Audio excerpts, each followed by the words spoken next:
حقوق العباد کو اللہ معاف نہیں کرے گا، حقوق العباد کو اللہ معاف نہیں کرے گا۔ اگر تم نے کسی بندے کے تھپڑ مارا ہے اور اس میں بدلہ لینے کی ہمت نہیں ہے، کل میدان محشر ہوگا مسلمانوں، یہ جرم تمہیں اللہ معاف نہیں کرے گا، بلکہ اللہ تعالیٰ کہے گا بندہ تمہیں معاف کر دے گا تو ہم بھی تمہیں معاف کر دیں گے۔ اگر تم نے کسی کا کھیت چھینا ہے اور وہ بڑا کمزور ہے، تم سے چھین نہیں سکتا ہے، تم سے لڑ نہیں سکتا ہے، یہ جرم اللہ تمہیں معاف نہیں کرے گا، بلکہ وہ بندہ بندوں کے درمیان میں چھوڑ دے گا۔ تم نے کسی کا گھر چھینا ہے، تم نے کسی کا مال چھینا ہے، تم نے کسی کا مال غصب کیا ہے، مسلمانوں یہ جرم اللہ معاف نہیں کرے گا، یہ گناہ اللہ معاف نہیں کرے گا، گویا حقوق العباد اللہ معاف نہیں کرے گا۔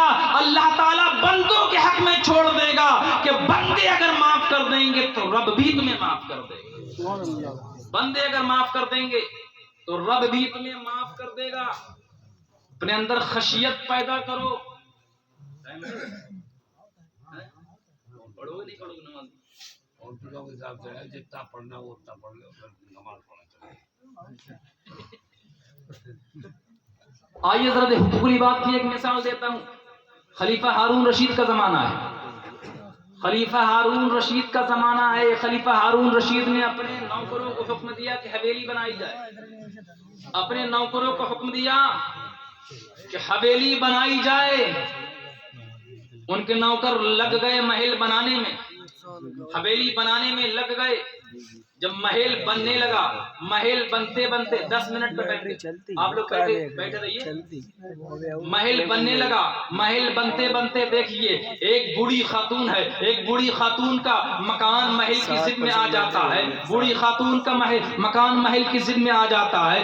سپاہیوں نے کہا اے مائی خلیفہ کا محل بن رہا ہے، اپنا مکان بیچ دو، خلیفہ تمہیں اس کی قیمت دے دے گا۔ لیکن مائی نے کہا نہیں، یہ میرا مکان ہے، ہم بیچنا نہیں چاہتے ہیں۔ مسلمانوں دیکھیے سپاہی خلیفہ ہارون رشید کے پاس جاتے ہیں، خلیفہ ہارون رشید سے کہتے ہیں محل تو تیار ہونے والا ہے، لیکن ایک بوڑھی خاتون ہے جس کا گھر محل کی ضد میں آ رہا ہے، جس کا گھر محل کی اڑچن میں آ رہا ہے، اس کا گھر خریدنا بہت ضروری ہے اور وہ بیچنا نہیں چاہتی ہے۔ مسلمانوں ذرا دیکھیے خلیفہ ہارون رشید نے کہا اسے دگنی قیمت دے دی جائے۔ خلیفہ ہارون رشید نے سپاہیوں سے کہا کہ دگنی قیمت دے دی جائے اور وہ جگہ اس سے لے لی جائے، اس سے کہنا اپنی جگہ دوسری جگہ لے کر کے مکان بنا لو اور یہ زمین خلیفہ کو دے دو، کیونکہ یہ خلیفہ کے محل کے ضد میں آ رہی ہے۔ بوڑھی خاتون کے پاس سپاہی آتے ہیں اور کہتے ہیں خلیفہ وقت نے یہ خبر بھیجی ہے کہ اپنا مکان بیچ دو، اگر قیمت کے عوض نہیں بیچتی ہو بلکہ دگنی قیمت کے عوض بیچ دو اور دگنی قیمت لے لو، یہ زمین دے دو۔ یہ آپ کی زمین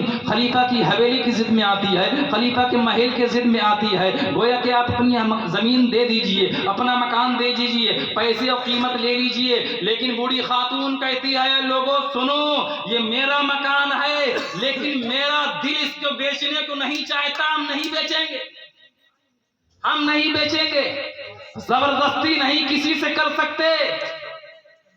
اٹھاؤ تاریخ کی کتابیں، زبردستی کسی سے نہیں کر سکتے۔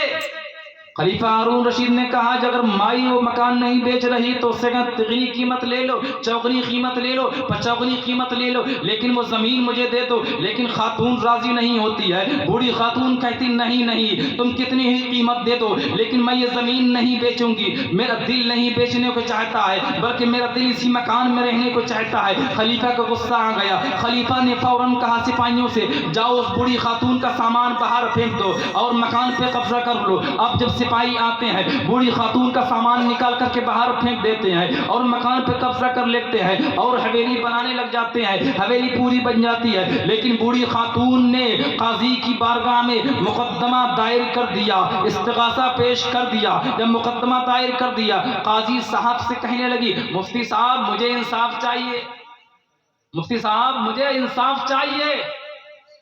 خلیفاؤں کے دربار میں وقت کے مفتی رہا کرتے جو شریعت کے فیصلے کیا کرتے تھے۔ مفتی صاحب مجھے انصاف چاہیے، تمہارے خلیفہ نے میرا مکان چھین لیا۔ مفتی صاحب نے کہا مائی یہ خلیفہ کا معاملہ ہے، ہم انصاف کریں گے، تمہارے ساتھ تھوڑا سا وقت چاہیے، ہم انصاف تمہارے ساتھ کریں گے، تھوڑا سا وقت چاہیے۔